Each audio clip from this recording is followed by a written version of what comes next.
welcome everybody. We are met. It is November 4th, 2020, day after election day, and we are just making it through. I know it's been a stressful time. I know for me, I have a lot of PTSD from both the 2016 election and also the last 4 years as a woman. So I'm just sending so much love out to all my friends who are also Black, Indigenous, people of color, part of the LGBTQA community, any marginalized group. I stand in solidarity with you, and we're going to get through this.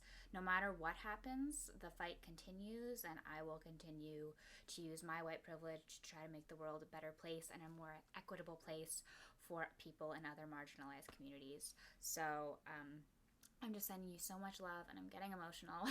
I'm not even PMSing. But you are all the best, and I would just want to use this space as a space of healing and cleansing and coming together so that we can ground. Yesterday, I made sure to practice a lot of self-care. I did yoga, and I took a bath, and I did a cacao ritual, because while it's important to take action and to fight for the good of everyone, it's also important to rest and replenish and ground, especially in this time. So I hope this can give you a sense of grounding. Hello, Margot. Lovely to see you. And Katie sends love to everyone in America. Thank you, Katie. We appreciate that.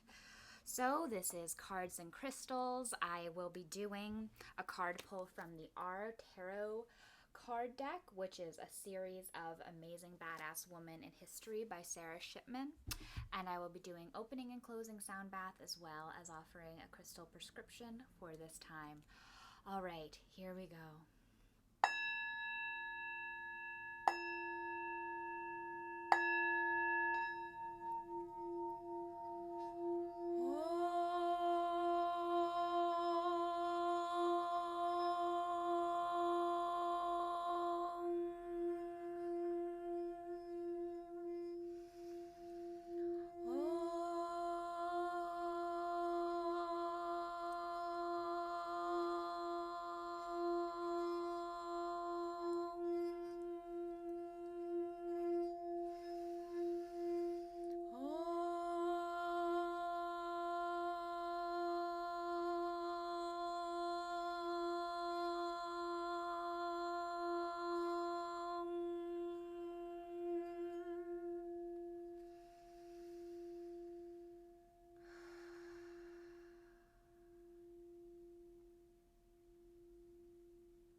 As I was doing that, I was reminded that we get to choose the vibration we stay at, and not in a spiritually bypassing or negating our anger or grief sort of way, but we get to choose to not stay in a space of stress and anxiety and worry, because at the end of the day, what is that worrying really going to serve? It's not going to serve anything. So I'm going to do this as well, and I ask of you, stay in a vibration of love, stay in a vibration of hope and peace, and that creates a ripple effect into the universe. So again, the deck I'm pulling from today is the R Tarot deck by Sarah Shipman. It's different women throughout history who are badass and powerful, and this is my first time using it, so I'm very excited. And I think this is our card. Whew, okay. It's still Scorpio season, folks. So the card we pulled is Death, with the goddess that is Frida Kahlo. And I'll also read from the guidebook in a minute, but I know quite a lot about Frida Kahlo, and I also know about the Death card. So the Death card, it's about rebirth, it's about transformation, and it's about shedding the old stuff that we no longer need in order to regrow. And as you can see within these skulls, there are colors, and Frida Kahlo is associated with the flowers she would wear as traditional Mexican garb that she would wear. And flowers are a symbol of rebirth. And oftentimes, spirit guides, if you ever go on like a shamanic journey, um, spirit guides will put flowers in places where they have purged gunk from, to allow healing and to promote healing. And so that's just something that there needs to be a death in order for there to be new life. And Frida Kahlo herself was a prolific artist who was injured at a young age in a bus accident, and she could not walk very well. And she spent a lot of time in bed, incapacitated. And she, in that time, she created art, and she created beautiful paintings that told her story. And also, she had many miscarriages in her life. I encourage you to look up paintings surrounding her miscarriages, because it was a source of pain for her that she could not have a child. And within that, she would always create art out of the pain and the grief of her loss.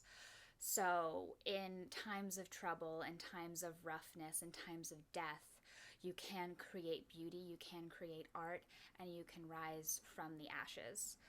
So, yeah, I honestly don't feel like I even need to read from the guidebook, because you get the idea. This is a rough time. There are a lot of systems and junk falling away, and we need to help promote that death by breaking those boundaries. And then we also need to create new gorgeous systems and create flowers of rebirth in a new, beautiful, supportive way, and create art. It's healing. Within that,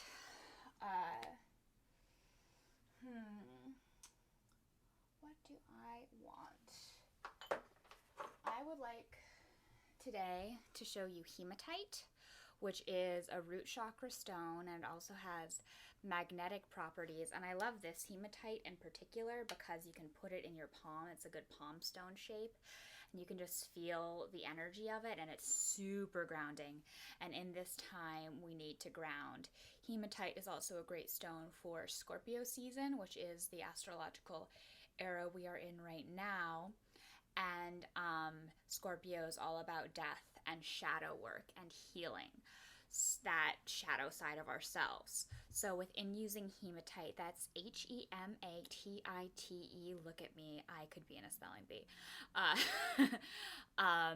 Hematite, root chakra stone, healing ancestral wounds, breaking cords, healing curses, doing shadow work, which is looking at the ugly parts of ourselves, like maybe spaces for me where I'm not acknowledging my white privilege, and I need to acknowledge that, or emotions I stomped down surrounding certain parts of my childhood upbringing that I need to dredge up and let move through my body so that I can heal, instead of just trash compactoring my anger down because I was told my anger was bad, things like that. Those are examples of shadow work I personally have done, and hematite helps shadow work because it transmutes all of this stuff you're working through, and it sends it into the ground. It sends it into Mother Earth, Mama Gaia. This is an image I've been meditating on all week because it's so important to stay rooted and grounded and stay strong in yourself. And don't be afraid of the death that is happening. Don't be afraid of this revolution, because it is offering opportunities for new life. So, my friends, we have the Death card, Frida Kahlo, and Hematite. Very Scorpio season vibes today. I send you all healing, love, light, and grounding. And remember, if you want, you can book a distance healing, either crystal or Reiki healing with me through November 14th using the code ELECTION. That's just ELECTION, all in caps. ELETION. Oh, fuck, I can't spell now. You know how to spell election. Using the code ELECTION, and you can get 10% off any distance crystal or Reiki healing. So that includes even just like a 15-minute Reiki session that's normally $12. So I just want to make healing and grounding and rebirth accessible to people, because this is an overwhelming time. And this is energetically a lot, so please know I hold space for you. Remember to ground, to go inwards, to practice self-care, and that out of this time there will be a rebirth.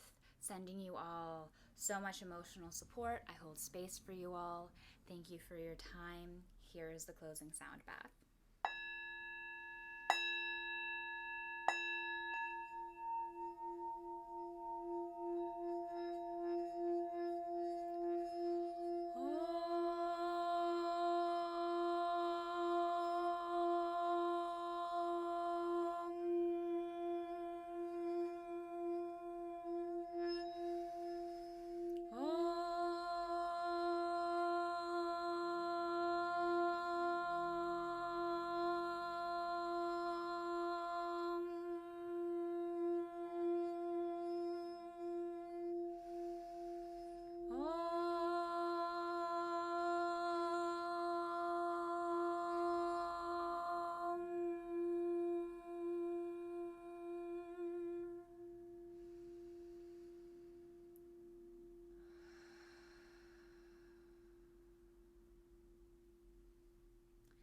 So much gratitude for... Hi, I got disconnected for a moment, but so much gratitude for everyone who joined, sending you all emotional support.